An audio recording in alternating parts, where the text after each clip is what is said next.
Hi everyone, and welcome to ESL Level 3-4 with Delgado Adult Ed. This week's topic is shopping. We're going to use could, would, and should in conditional situations, and we're going to talk about the terms borrow and lend. All right, so what would you do if you found a pile of money? Would you make good decisions? Could you be tempted to waste it? Could, should, and would are modal verbs. They're the past tense of can, shall, and will, and they can be used to form statements or to ask questions, right? So we're going to talk about that in our slides here today. We have a bunch of sample sentences for you to read everything over, take your notes, right? All right, so to make a statement, could is for a possibility. So we could see here that the kid says, I could choose candy, but I should choose fruit, right? So if he wants a snack, he can have fruit or candy. Those are the possibilities.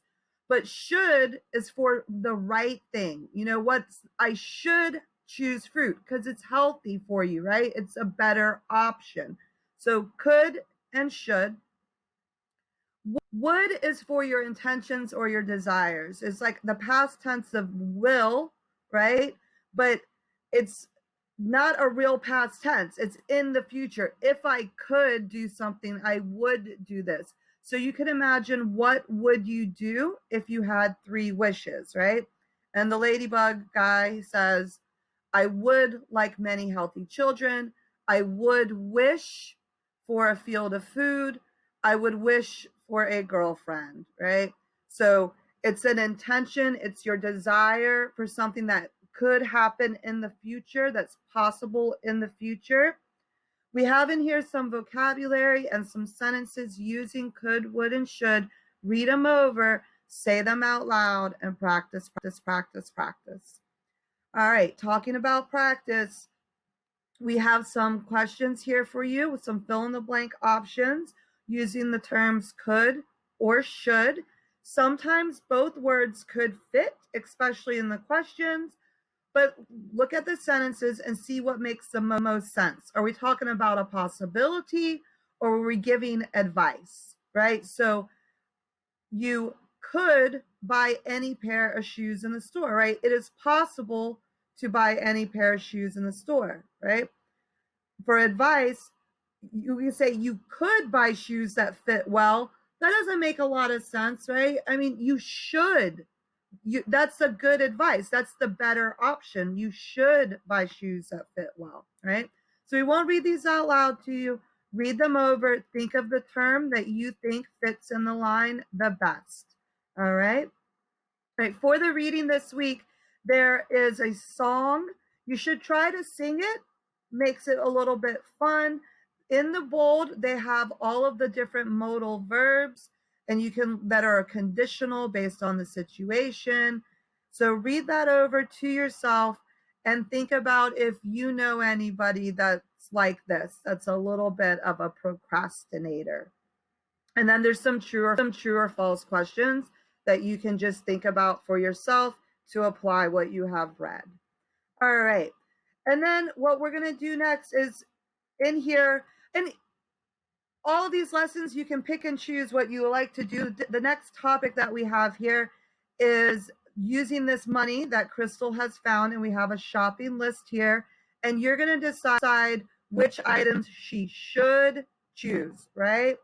So there's a bunch of sentence frames for you to read over, to fill in the blanks with as you're looking at the slides. Read them over. Think about what would be best. And then there's some questions to give you some prompts, right? So should Crystal buy the most expensive or the least expensive hair dryer? You could say she should buy the least expensive hair dryer, right? So use those sentence frames to practice with the statements and the questions. There's a couple different items to choose from. And then at the end, total up all of your options, because remember, she only has $2,000. So depending on what you buy, make sure you stay in the budget. And then the last thing in this week's slides are slang expressions and confusing words. This week's confusing words are lend and borrow. So to lend is to give something with the expectation that it will be returned. And to borrow is to take or accept something for a temporary time. So you can see this guy says, oh no, I lost my pencil. Can I borrow one from you? Sure, I can lend you a pencil. Please make sure to give it back. Right? That's in the present tense. But then in the past tense, after we're finished using the item, we might say, hi, are you finished with that pencil that I lent you? Yes, here is the pencil that I borrowed. Thank you for lending it to me. Right? So present tense, past tense, think about it, use it with some sentence frames to build some sentences and say, hey, can I borrow your horse? No, you may not borrow my horse. Or yes, you can borrow my horse. All right, that's all for us this week. Enjoy your live class. See you next time and have a great day, y'all. Bye-bye.